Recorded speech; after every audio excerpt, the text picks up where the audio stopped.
কেমন আছো বন্ধুরা? রাধে রাধে। আজকে আমি তোমাদের জন্য একটা সেলফি হেয়ারস্টাইল নিয়ে এলাম। দেখলে তো, আমি প্রথমে পনি করে নিলাম আর সামনের দিক থেকে প্রায় 3 আঙুল মতো আমি চুল ছেড়ে রেখেছিলাম।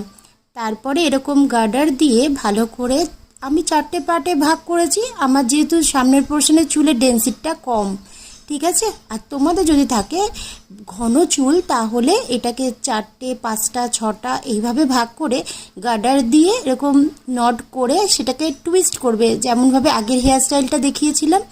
তারপরে এইগুলোকে একদম ঠিক ঠিক জায়গায় রেখে পিন দিয়ে, মানে ববি পিন দিয়ে সেট করে নিতে হবে। কি সুন্দর সামনের ফ্রন্ট লুকটা আসে, তোমরা করলেই বুঝতে পারবে। তারপরে পনিটাকে দুটো ভাগ করে টুইস্ট করে করে আমি সুন্দর করে খোপার মতো করে নিলাম।